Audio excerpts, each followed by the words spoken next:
Good evening. Welcome to Rivals Race Chat. Clinton and Adam here as we are every Tuesday with our matching, not matching, Salt and Pepper Fast Eddie Oh, you were Speed some Bear. pissed. Well, yeah, come on. I'm like, I just put this on and I'm like, how did you get a black one? And I didn't think we had any. Now, like, that didn't come from us. And then you showed me the arm and it's got the G Force on Yeah, it. So I don't and know. I don't make decisions. Like I get handed No, but I clothing. thought you, Jamie I thought Hackinson knows what fits. she knows what color looks good on you too. So that was the issue, right? She's like, nah, That's not Adam needs the exactly the black. way. That's not exactly the way you worded it 5 minutes ago. I said a You lot of weren't nasty quite. things. I was trying to motivate you for the weight loss challenge you got going on before you go I'm run the still half sweating. marathon.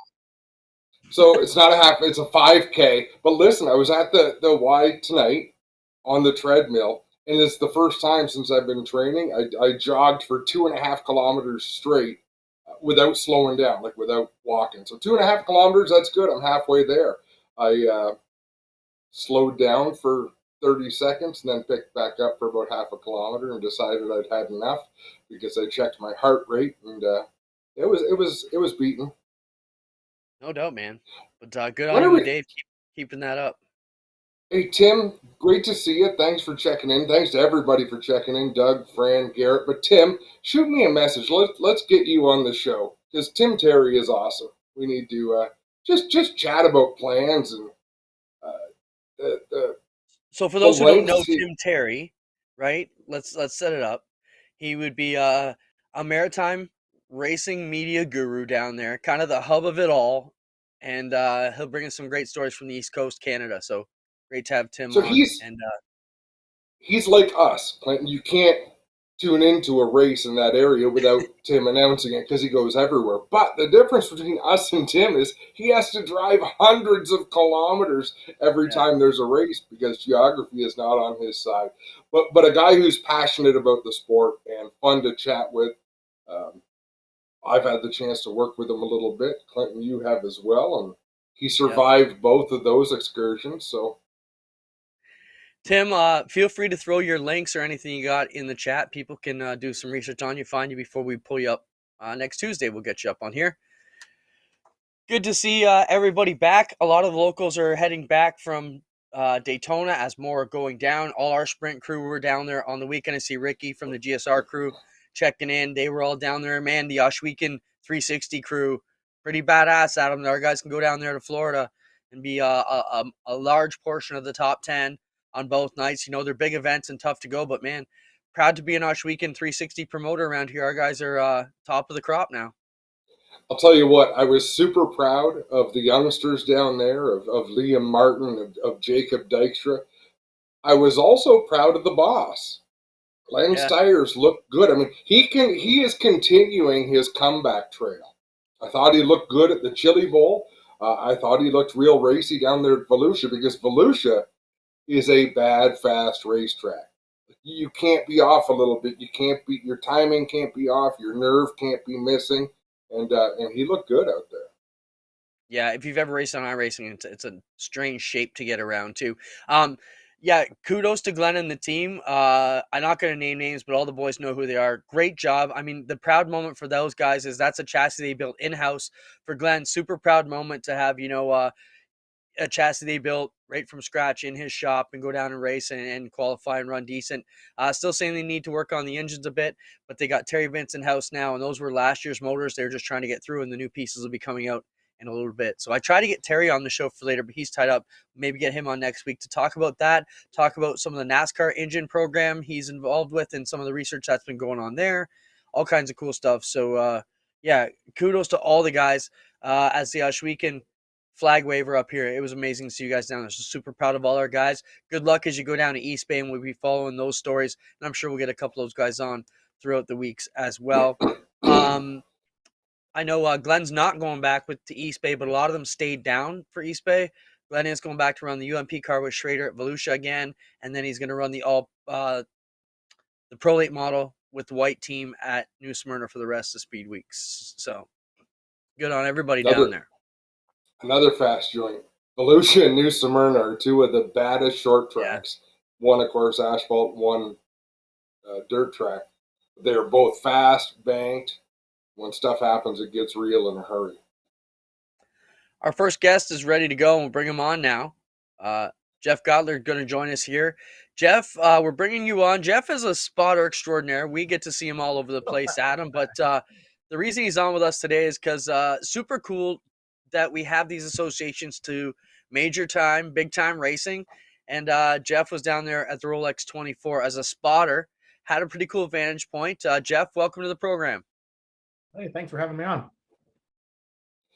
So, talk us through this. So first off, Jeff is from southwestern Ontario. He's been around the sport forever. His dad raced down at South Buxton. What other racetracks did Gord race at? Ridge Race is still open. So they've been around the sport. Jeff gravitated to spotting. And how did it happen, Jeff? Because you spotted some late model stuff. You spotted some Pinty stuff. How did you spread your wings and wind up everywhere? When I started doing some trucks and Xfinity stuff down south, crossed some paths with some guys that did IndyCar, and kind of, I've done the 500 once with Hinch. Actually, Hinch's last 500. And then once you're kind of in that arena, it kind of opened up some doors onto some other stuff, and here we are going to the Rolex. Again, it's an area I never thought I would ever be into and get into. But yeah, that was kind of, in a nutshell, real quick. That's how the transition made, and now we're doing some sports car stuff. Awesome, Jeff. Talk to us about, like, for me, I'm interested in the logistics of this. How long are you spotting? What kind of shifts are you guys running? How many guys are spotting for the team? I think this is super interesting. When do you sleep? I mean, there's a million questions about just how you get it done.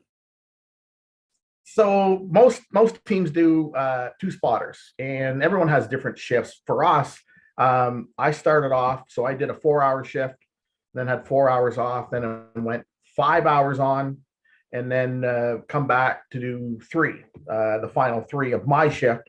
And then, so basically, if you start, you won't finish. So whoever does the second shift, they'll actually finish if you do the whole 24 hours. So that's how we did mine. It's kind of funny. You mentioned about Volusia. We stayed right down from Volusia. And between my first shift, I was thinking, well, maybe just popping in real quick and maybe catching a feature, because we only stayed like 5 minutes from the drag. But yeah, so as soon as my shifts were done, I would go back to the room, have a shower, freshen up, grab something to eat, and head back up. But that's how we did our shifts. How many trips to the Waffle House are required to spot a 24-hour race at Daytona? You're going to be ashamed, but I only did 1. Post-race tech only. I went by many times. Now the wing house, I pounded the trail in another wing house. I'll be honest.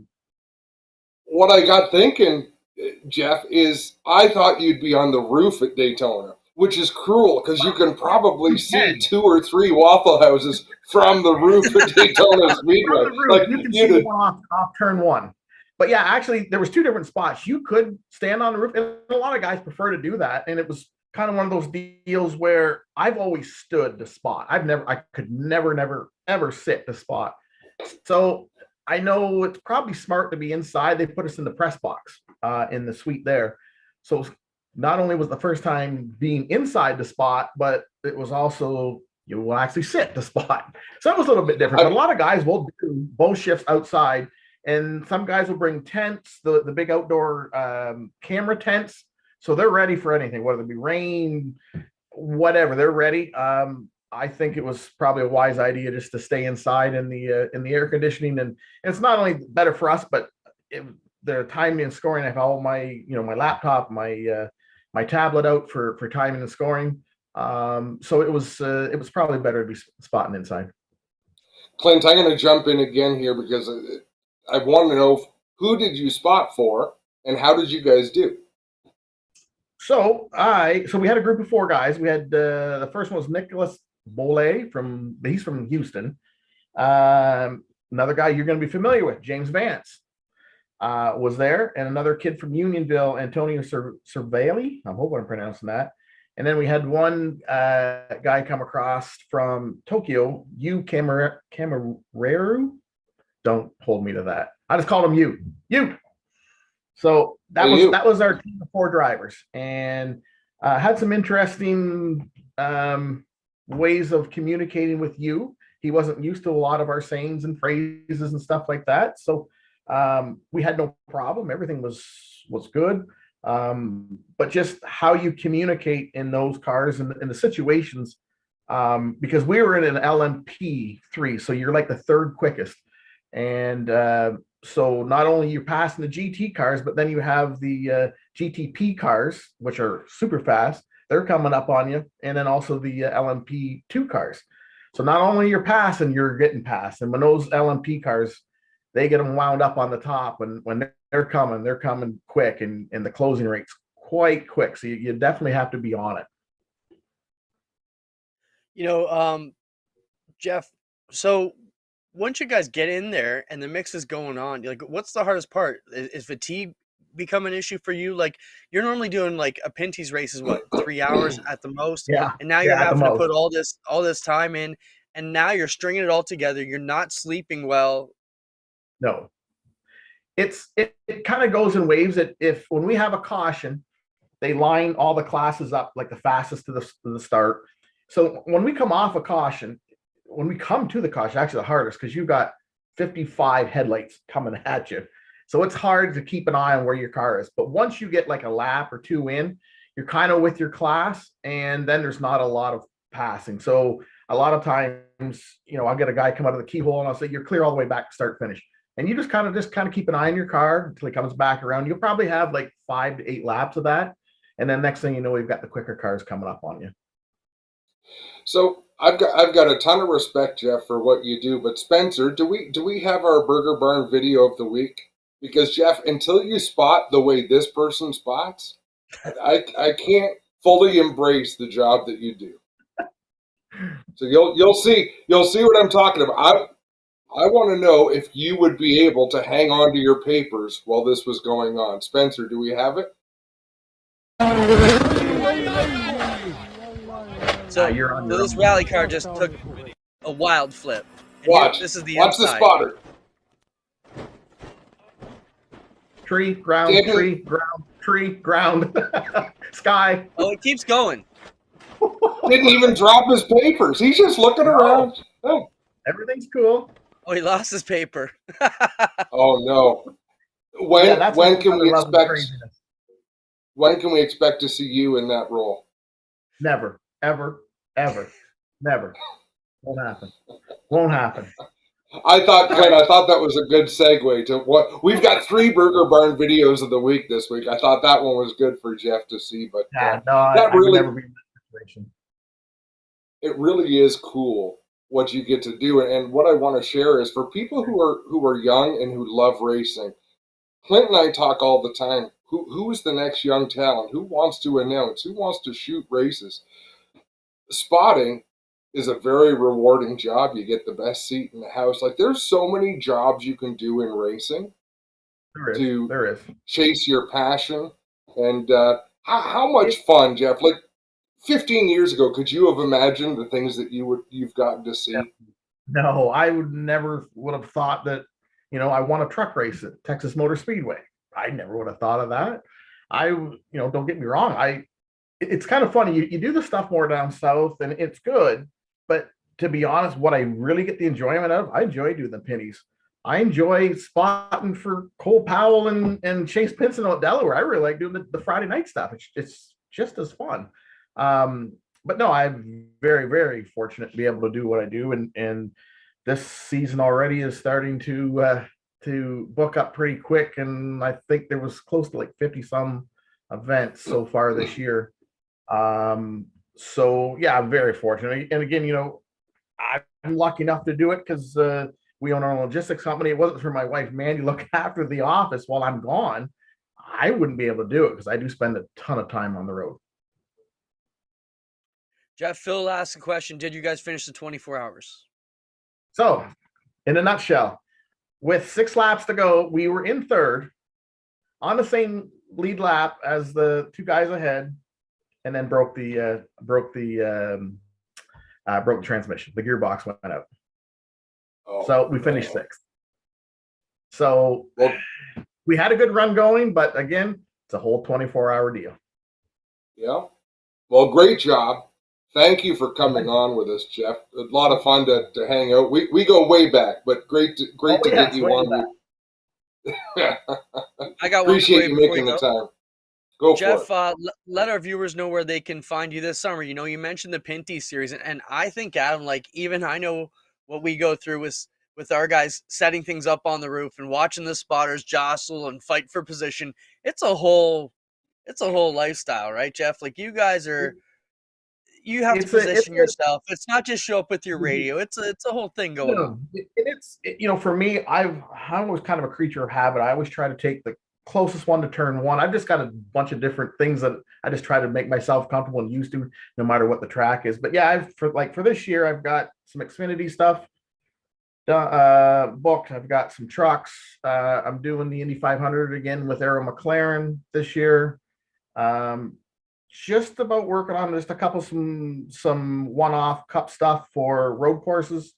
We're doing ARCA this year with Frankie Muniz, Malcolm in the Middle. We're doing I think 5 or 6 start. I can't remember how many with that. Of course, Alex Gannett, and then we're going to try to squeeze in as many late model and street stocks with Chase Pinsino at Delaware. Right on, man. Well, we'll see you at the races. Safe travels. And thank you very much. And thanks for having me on. I appreciate it. All right, man. Be good. Say hi to Mandy. Right on, Jeff. Thanks for stopping by. Adam, you and I were talking at the end of the 24 hours. Well, do you want to wrap anything up with Jeff before I change the subject on it? Yeah, he's a bit of a jerk because one year I needed a ride to Three Rivers, Quebec. I couldn't get as much time off as some of them. So he says, yeah. He says, I'm coming right by, so I'll meet you on the highway at the parking lots off I'm having a brain fart in Cambridge. Sounds good. For whatever reason, he missed the carpool. He missed the cutoff to the parking lot in the carpool, and he winds up on the on-ramp to the highway. So I'm 30 feet away, and I can see him. Like, no problem. I grab my bag. I start walking. There is a fence between us. So I'm not a petite fella. This fence is about 4 feet tall and flimsy. So I thought, well, as flimsy as it is, I'm just going to topple over it. This jerk didn't help me. He pulls out his camera, and there's a great picture of my ass toppling over this fence on the side of the 401. So he wasn't there to help, but he was there to take a picture. He did give me a ride to Quebec, though, so I appreciate that. I think his brother threw your smelly shoes out the window on a ride from Quebec, too, didn't he? I deserve that. Yeah, we had a lot of shenanigans. And really, it's almost a shame because when it was Cascar, the mood just seemed lighter, and we did a lot of stupid things, just fun, stupid things, right, in our travels. And I mean, the gang is still a gang to this day. Sean Gibbs and Pete Gotler were just in Mexico on vacation together, so the friendships last forever. Twitch it, just hammered. Why do you got to keep wrecking fences? You should be mending fences, Adam, instead of taking them down. Yeah, but Jessica Power is ready to go. And we'll get her on in just 1 second. But one thing I want to wrap up from the Rolex 24, you and I are both commenting at the time. So I think it was the LMP3. They showed them dusting up through the dirt on the last lap. Then the GTP, the overall class winner, wins the race. And then they go to a paddock interview as these guys are still bumping and grinding after 24 hours. The whole interview almost overshadows the moment. It was terrible television. Let's go back to that because it deserves a bit of our time. I think we should break it down and chat about it a little after we talk, because it deserves it. Like this is supposed to be elite level production. Yeah. It was not. Like you said, sometimes you got to go off script because the moment requires it. Jessica Power is standing with us now, sitting with us, viewing with us, zooming with us. Hi, Jessica. Welcome to the show. Hi, guys. Thank you. So Jessica is a lifetime dirt sportsman racer. How long have you been running dirt sportsman, Jessica? It feels like forever. I think I did the math. I think this will be my 15th season in Sportsman. So 15 years of racing sportsman down in Eastern Ontario, the super popular Brockville, always a great looking race car wherever you go. But this winter recently made the announcement that you're going to run a big block at Volusia. How the hell did that happen? It's been a bit of it's been a huge whirlwind, not a bit of one. It's been a huge one. We were, race season was over. We were kind of planning for 2023 and what our sportsman schedule would look like. And we had meetings with sponsors, and the conversation came up about, what is my dream? What is the one thing I want to do? And I said, I want to race a big block before I'm done my racing career. That is my thing. And here we are. We are moments away from being ready to fire the motor for the first time. And we are going to be ready to leave for Volusia in about a week and a half. So Jessica, the sportsman cars have never really raced at Volusia. So is this your first time going to be turning some laps there? And maybe tell us a bit about your program. Where's the motor from? Is this just for Volusia, or are you making the full-time jump to the big blocks? Yeah. So no, your first question, I've never raced at Volusia. I've never seen the track other than on TV or live coverage that they offer. So I'm really excited though. It's a big place and I like big tracks like that. So that'll be fun. Our program for 2023 remains the same. We will be racing sportsman full time for 2023, back at Can-Am on Friday nights, Brockville on Saturdays, in the full tour. With the dirt car sanctioning, we're eligible to run, I think, up to 6 races throughout the season in a higher class. So for the time being, we're looking to race the 4 races at Volusia, and we'll go from there. We're hoping we can hit a couple of other shows locally with the big block, but we will still be sportsmen full time. Jessica, why do that?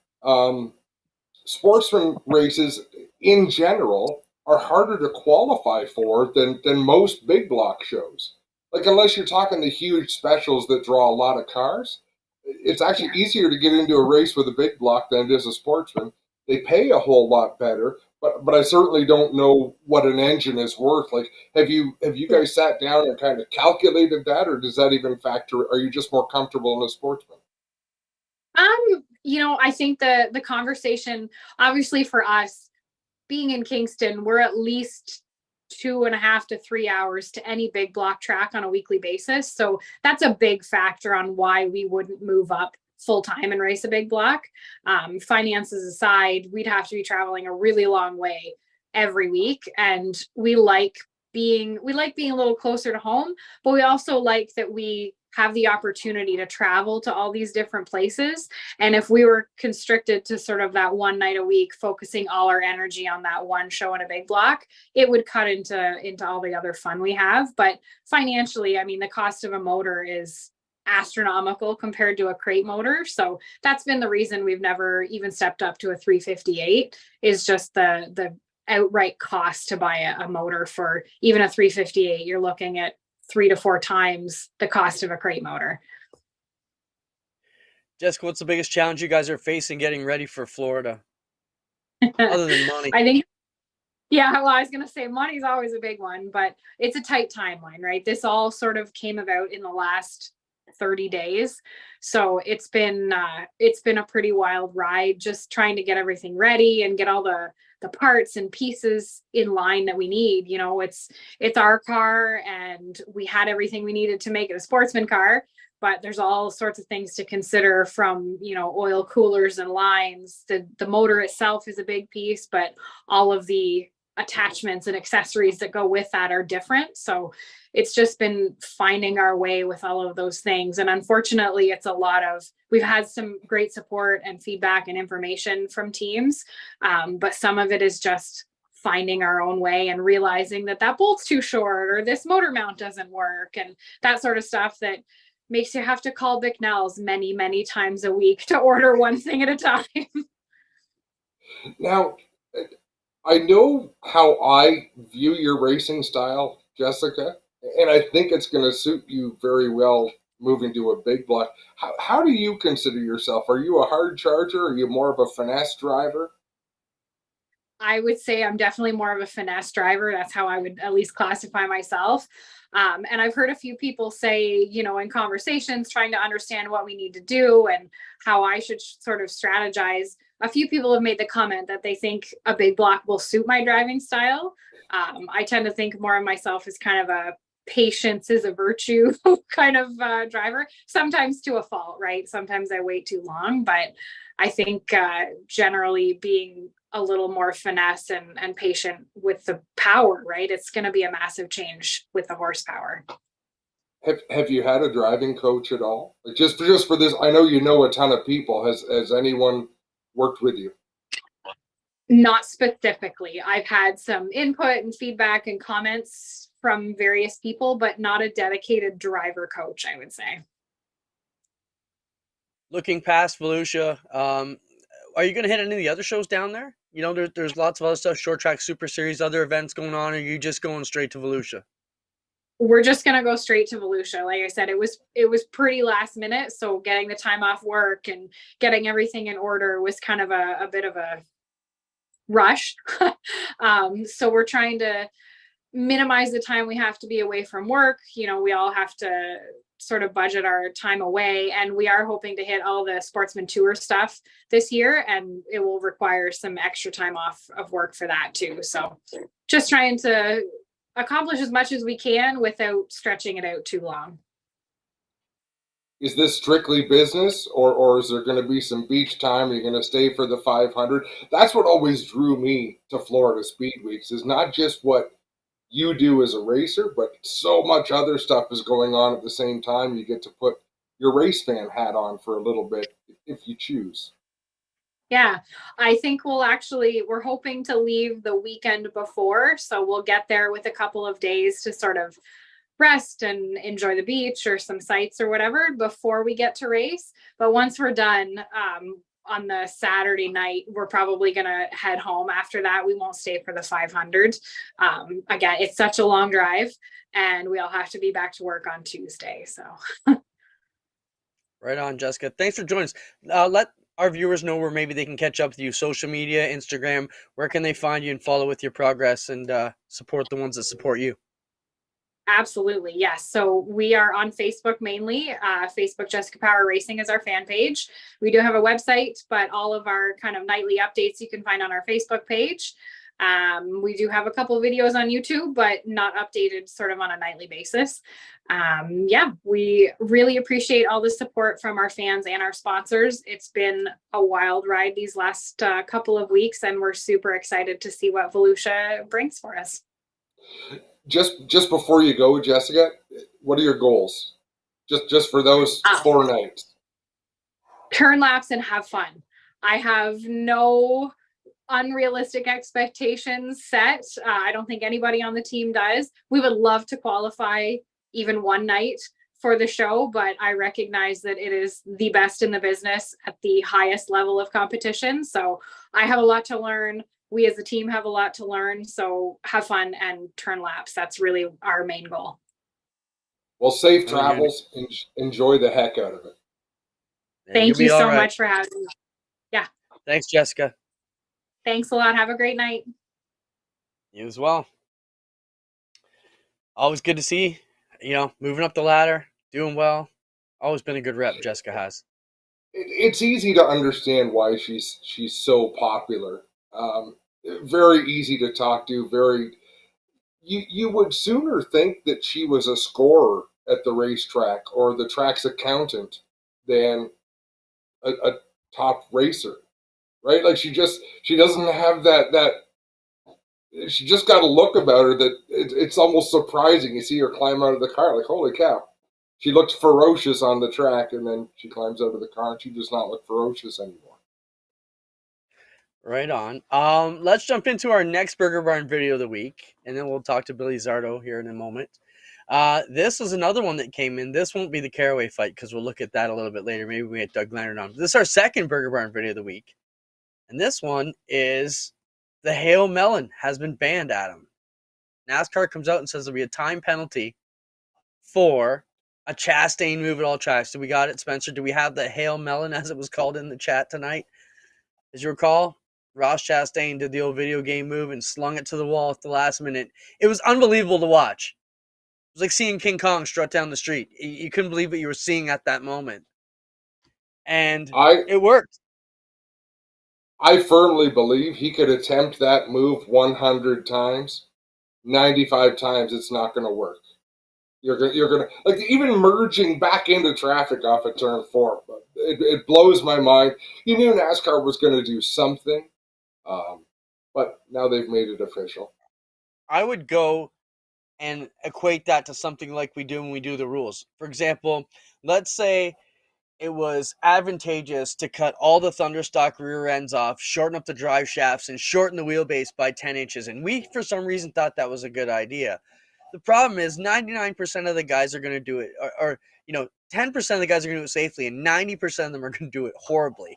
And the same thing with this move. You're going to have a couple guys that are going to execute it properly, but 90 to 95% of them are going to just cause a mass chaos at the end of a race. So, do you like the rule, Adam? I'm fine with the rule. You have to do it because now it's been done. You have to address it. To me, it's not that much different than someone who spins out in time trials, drives backwards around the track to get another good run at it. And yes, that did happen. Hold on. About that. That's an argument for another day, but these things are vastly different. You're talking full I'm just speed, saying, hanging it to the wall with a bonsai move with your hands probably off the wheel at that moment, and comparing that to being a single car on the track, going back to start your single car lap. They're vastly different situations. They're different, but they're both ridiculous, and you wouldn't really address it until it happens, and then you have to address it. But well, yeah, you're right. It was almost as stupid as when they had the hard charger qualify. What was going on? Was it Coca-Cola in the NASCAR Pinty Series? So you have guys trying to it was to qualify poorly to pass more points. And in the last race of the year, they were all in a tight jam. So 3 or 4 of them coming to the line and putting the brakes on to get the longest lap they could. It looked like breakout racing. Yeah, it was. Yeah. Boy. Let's bring on Billy Zardo. Yeah, let's do it. So this has been so much fun. For the last month or so, we've had people reach out to us, which is phenomenal. It's exactly what we want because we can't call every race team in the province and say, hey, do you have a story to tell? But Billy Zardo, welcome to the show. Hi, guys. How's it going? Awesome. So Billy did reach out. And I just said, wanted to address that. Hold on. I just want to address that because I get at least one message a week from people saying, hey, how come this guy is on? Or how come it's too much of this? You and I cross paths with so many people, and when they have a good story, we bring them on, or like Billy. So I just want to reiterate that. If you have somebody you want to see on this program, let us know. Tell them to call us, contact us. We're here for everybody. So it's not like we're just picking favorites. Billy, how's it going? What do you got for us, Adam? It's going good, guys. Thank you for having me. Yeah, so the moral of this, I have no idea what Billy wanted to say, but he shoots a message saying, hey, I've got something I'd like to announce. Yeah, of course you can come on. That's what we're here for. So we're going to hear it for the first time too, Billy. I'm excited for that, and I know so are our viewers. What do you got going on? Yeah, so Thursday night, as you just mentioned, I had a sponsorship meeting, and with huge help from MC Mechanical, as well as KM Medweld, Shelby Roofing, and welcome aboard to Two Speed Motorsports. This year, we're going to be working with Taylor Holdaway and running for the APC. So I'm super pumped about that. Wow. Yeah. The whole schedule? Awesome. Yeah, that's what we're planning for. The whole schedule. So what we're going to do is we're going to use our car and work with Holdaway Motorsports and see what we can do with that series. I mean, it's a series I've looked up to since it started. Me and my grandfather went to the very first meeting. Quickly realized it wasn't in our budget to do at that moment, and as you guys seen, we've dabbled at it here and there between me and my brother, but yeah, we're gonna make a run for the whole season this year. Billy, talk to us about the Holdaway Motorsports program and what they bring to yours, what's going to be the biggest strength they're going to bring to lift your program to that next level? Well, obviously we unfortunately lost our head chief, as you could say. And not that me and my brother are feeling lost, but we got a lot of experience by ourselves, but saying that Taylor Holdaway brings something to the table that we cannot, and that's the experience in the APC series. Connor James was with Holdaway, and he had some great success, and to actually have that sort of crew chief role at the track is going to be huge momentum for us. Saying that my brother is still going to be running with the Quick Wick series, so he can't be my crew chief, and he can't be your own crew chief, especially in that series with how hectic the day is. So with the track support and everything, I think Holdaway's the right man for the job. You and your brother are so supportive of each other, but Yep. tell us the truth, Billy. How frustrating has it been the last couple of years? He got a great opportunity and a good ride in Quick Wick, and he's been, racing everywhere. Is it frustrating for you to see that, or do you get to go along for the ride and enjoy it with him?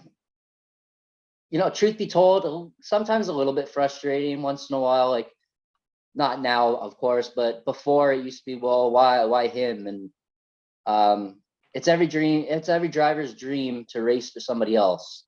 That's what the big guys are doing, so that's what we want to do too, right? But I've always been 1,000% supportive of my brother, and so is he of me. And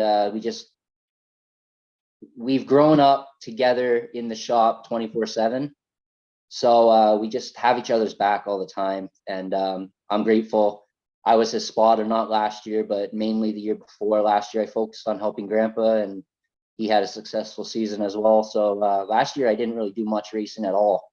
I only did about probably 3 or 4 races total. And I was happy to step back to help Gramps. Let's talk about that, the Superbird. I thought you might be coming on to tell us you're going to go full-time NASCAR and, live out Gramps' dream. So, who's getting in the Superbird? There's a lot of racers in that family. Like, people might want to see, PD second, PD the third. I mean, you got some females in the family that can roll these cars too. Who's going to get this one? Well, our plan right now is to focus on our own schedules with Lane in the 36 and myself in the 46 with the APC. And anytime we can, we want to get that Superbird out there and have fun honoring Grandpa and just really see what that car can do. I mean, Grandpa got to have all the fun with it this year, right? So, yeah, we plan on just getting it out any chance we can. We unfortunately won't be able to run for points with neither the Sunset or the Oscar, but there's going to be a lot of times where we can just pick a date and nothing bashes with it, so we can go out and have some fun with it. You know what? As much as I enjoy watching people battle for points championships, Billy, being able to show up on a race day and chase checkered flags is what it's all about, right? Absolutely. We'll have a ton of fun watching that. I'm really pumped. I'm like Clint. I thought you were going to tell us you were going to run the 46 hot rod this season. I was going to be happy for you, but this is really exciting. Like, you're a couple of, you and Lane both put a lot of your energy into this sport. A lot of people do, but you two live and breathe this thing. And as you say, you only raced 3 times last year. I'm really pleased for you. You've shown patience and paid your dues, and I hope you have some fun with this. Well, I truly appreciate that, and I appreciate everything you guys have done for motorsports. I mean, like my brother has said before, I'm a goddamn race car driver, but without you guys, we're just idiots going around in a circle, and you guys really help pump us up and help our sponsors get pumped up. And I look forward to working with you guys this year following the APC series, and we'll see what we can do. I mean, can't make any promises because we're racing against the best of the best now, but who says we can't show up for their top 10s, top 5s here and there, right? See what we can do. Billy, one last time before we let you go, give us those supporters who helped you make this deal one more time. Yeah, of course. First and foremost, MC Mechanical. He's the one who pretty well said, let's do this. As well as KRM Medweld, Shelby Roofing, Two Speed Motorsports. Big thanks to Taylor Holdaway for coming on board with Zardo Racing. And we got some more sponsors on the way that we're talking with. National Exhaust is another big one. So don't worry, we'll have some more. Awesome. Right on. Look forward to seeing you at the racetrack, Billy. Thanks for reaching out. I really appreciate that, and glad we could have you on and share your news. I truly appreciate it, guys. Thank you very much. Right on. Billy Zardo, folks, another good addition to the tour, Adam, and we're pumped up. We'll be back as the presenting partner. All the race will be live again on G-Force TV in 2023 for the APC series and the Quick Wick Superstock. So we're excited about that. I think there's maybe one conflict in the middle there, but we'll work it out. Well, we have a few things to get through. Go back. Doug Leonard's going to join us. You want to talk about the MP3 thing? Yeah. Sorry for cutting that off, but so you've got one of the biggest sports car races in the world, one of the most prestigious events. Got to watch it on Rev TV. I was really pleased to see that we got to see the live coverage. And I said to you, kind of tongue in cheek, but kind of not really. When I was young, I just assumed you had to have a British accent to be able to announce Formula One or sports car racing. It only dawned on me in my 48th year. England is a very small country. Like, they don't even have the biggest races in the world. Why is it all British people calling these sports? I don't begrudge them. I just don't understand why that is. I felt the same way about guitar playing. You know, I'll never be a great guitar player unless I have long hair, and it's never going to work. But I can't get past the growth stage. But no, so the LMP3 finish, okay, they're coming down, or LMP2 I think it was, coming down to this wild finish. After 24 hours, you've got drama.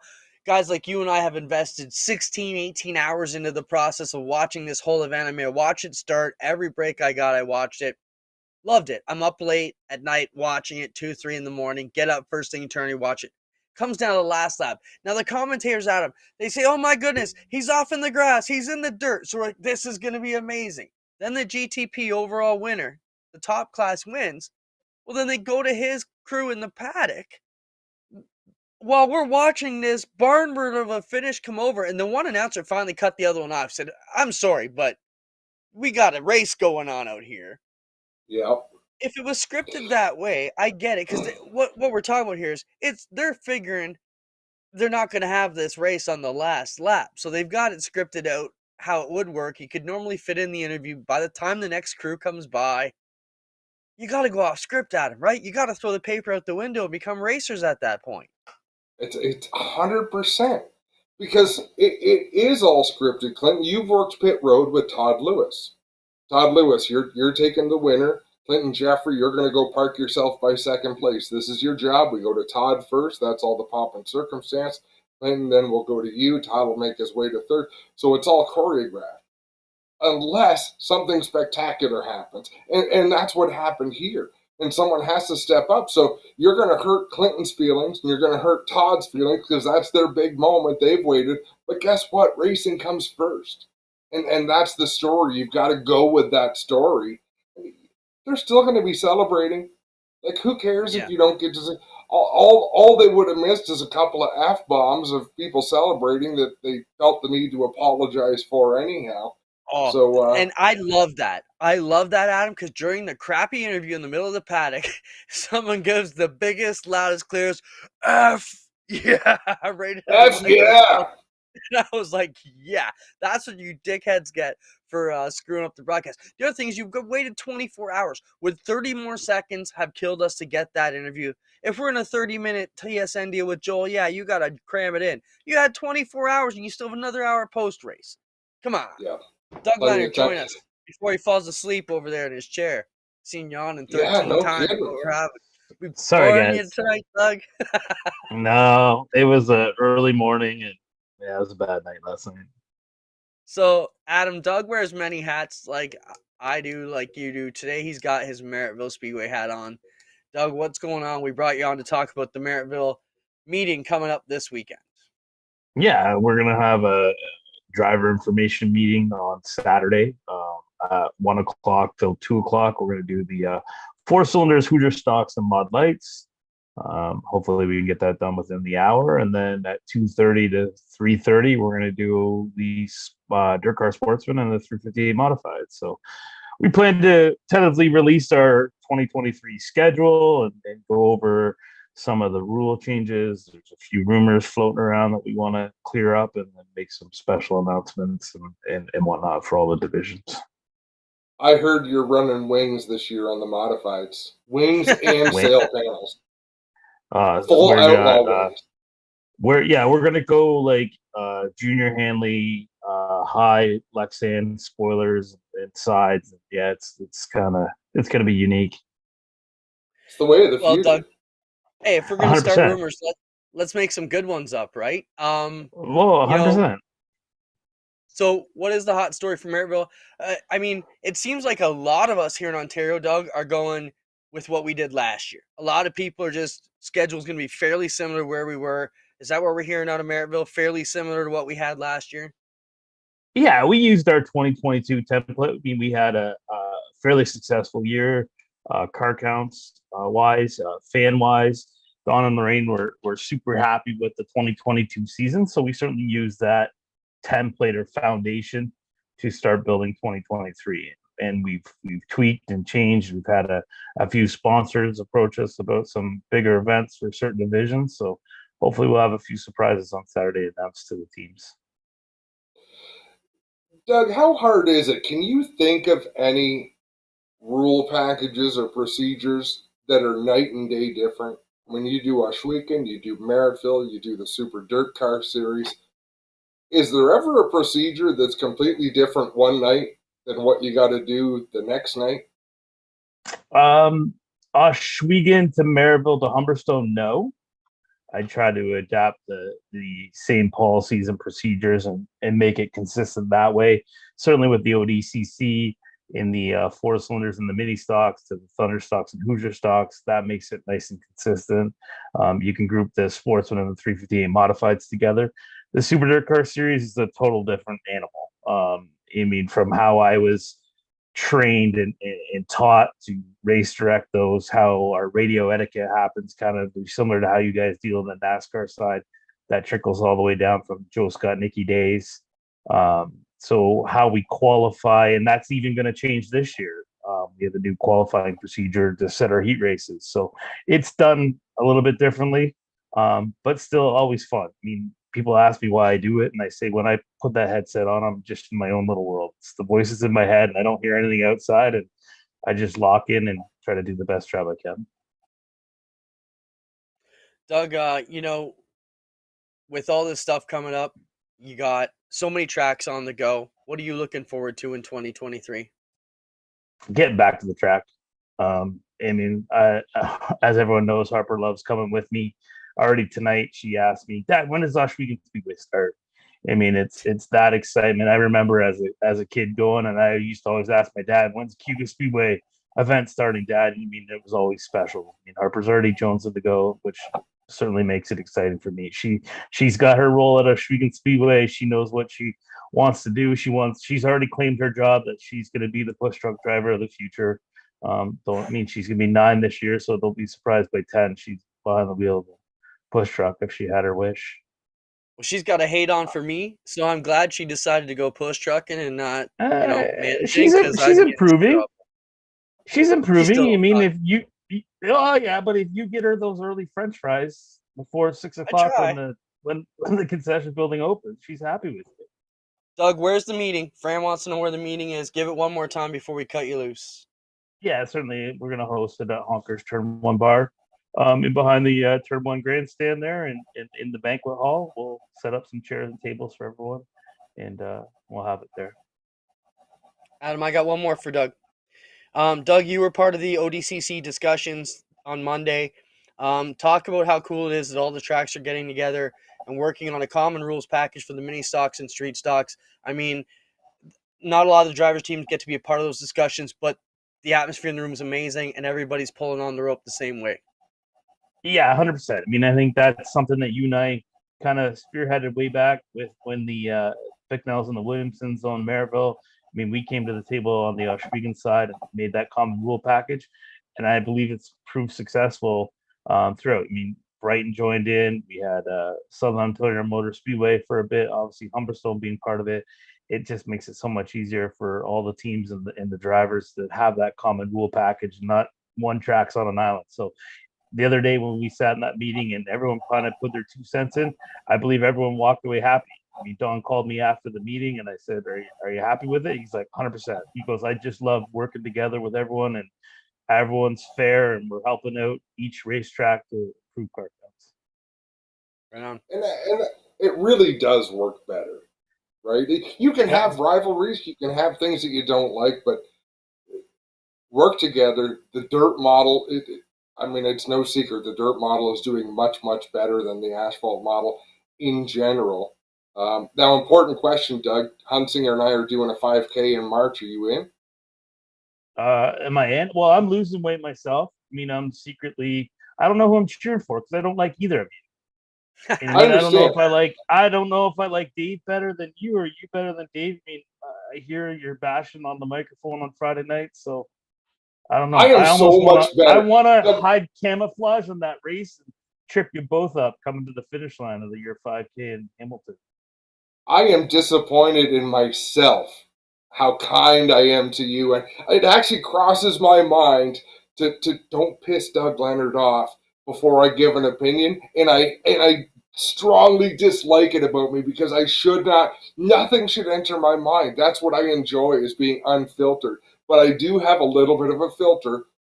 How is Doug Leonard going to react to what I'm about to say? And it sucks. When I was younger, it probably would have bugged me. Now, maybe we're both maturing. We're getting better, like wine, like fine wine. I don't know. Your opinion doesn't bug me anymore. I find I'm humorous at.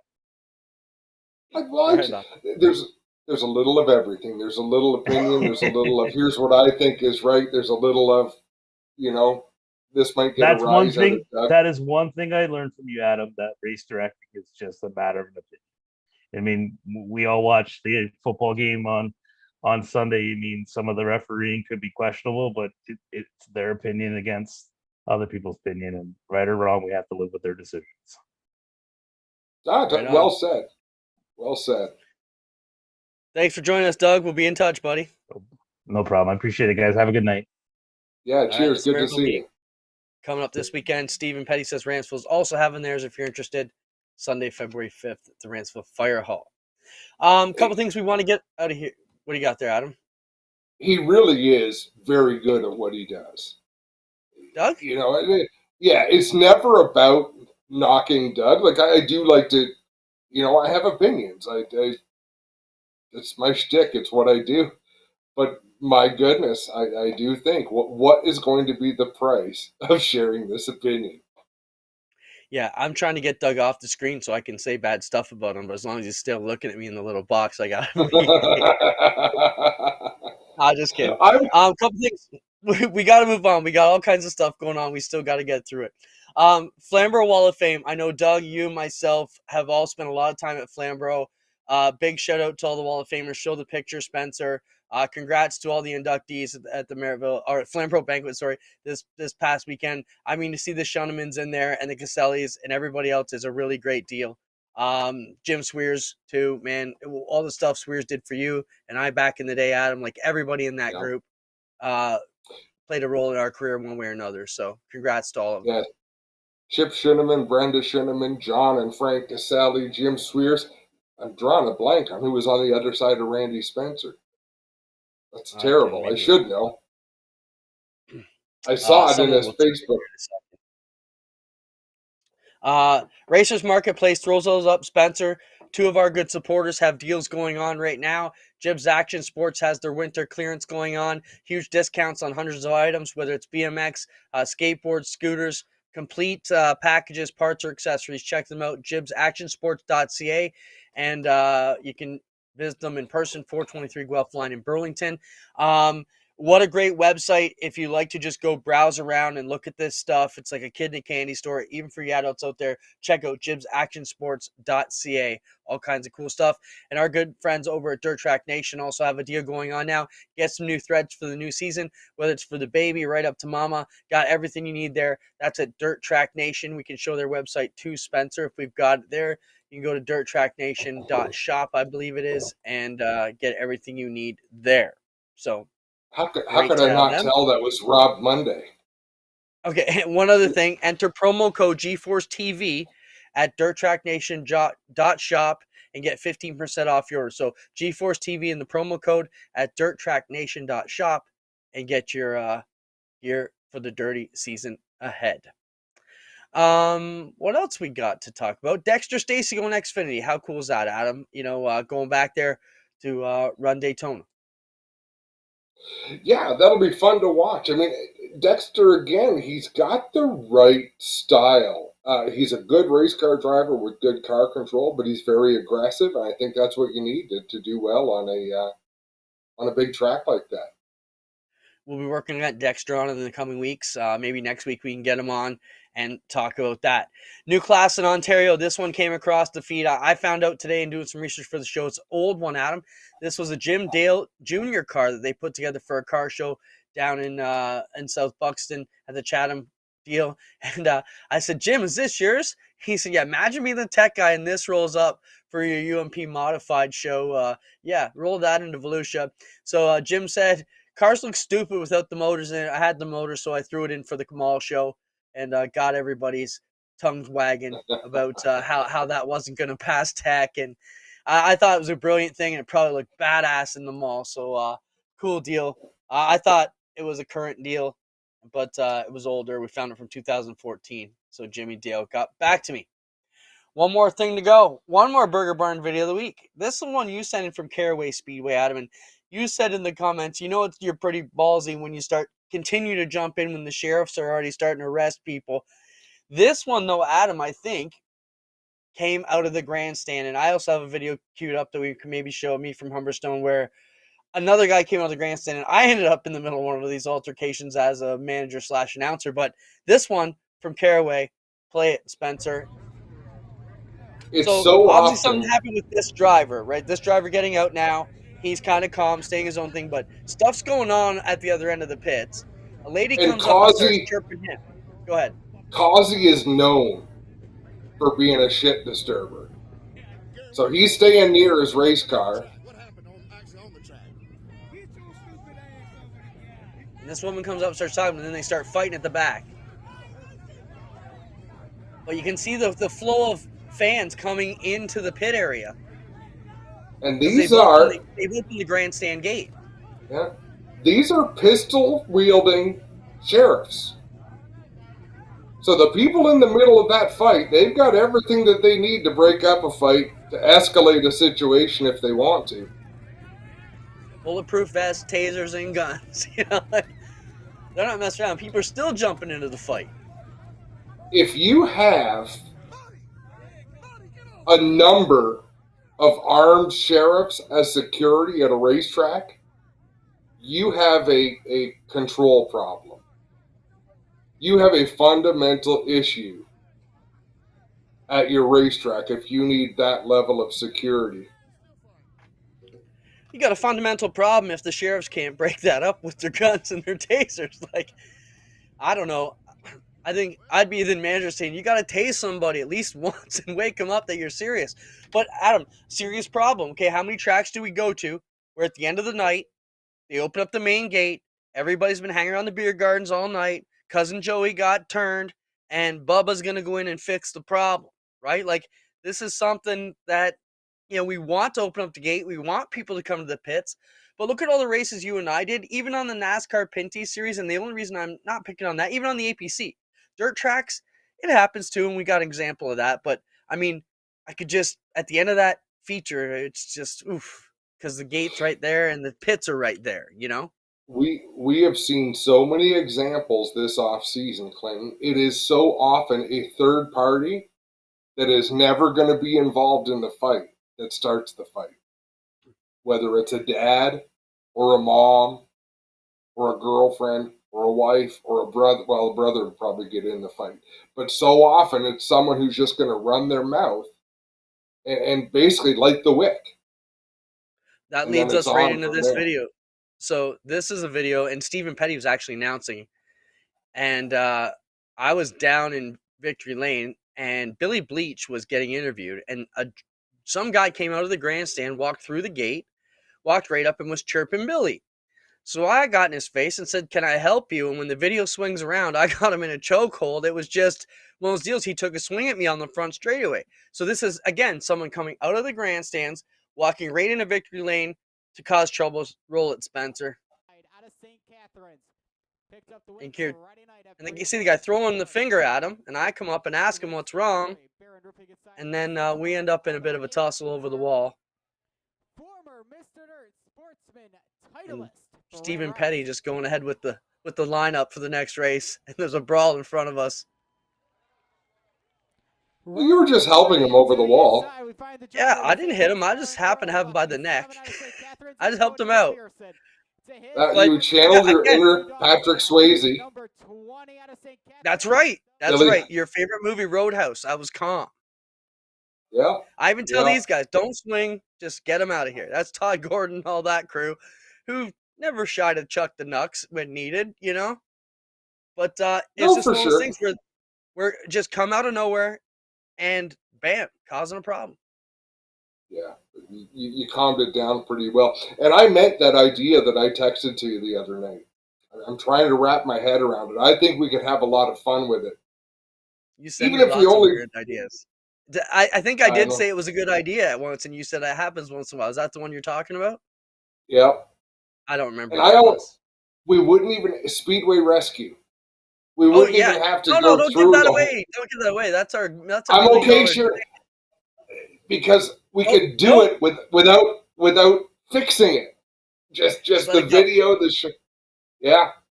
All right. Go. That's our diamond in the rough. Are you going to be my sugar daddy on that deal? Does that mean you're going to find the funding and we're going on the road? Isn't that how this has worked for the last 10 years? Oh, that hurts. I'll have you know, I used to pull my weight in our advertising and negotiations, and then I got dismissed. You used to be able to sell a ketchup popsicle to an Eskimo in a white snowsuit, as it would say, you know, but all kinds of cool. Hey, it's all good. Now you just break fences. Yeah. That's Twitch keeps we're showing a good us. Team. We had another great show. We're a little bit running long. So some quick news. Fire suppression came up. Do want to talk about that. Want to also talk about the ODCC. So all our meetings are complete. Rules should be out by this weekend in time for the Maribel. So that's mini stock, tree stock. Humberstone schedule is ready to roll almost. I asked Terry Vince to come on. He said he'd join us next Tuesday. So expect maybe the Humberstone schedule to come out next week. And the Weekend schedule will be out this weekend in some form or another. Anything else? Jeff Cassidy from Sauble Speedway. He wants to come on the show and chat with us a little bit. So thrilled to have Jeff, and I'll tell you why. Jeff does not love GeForce TV.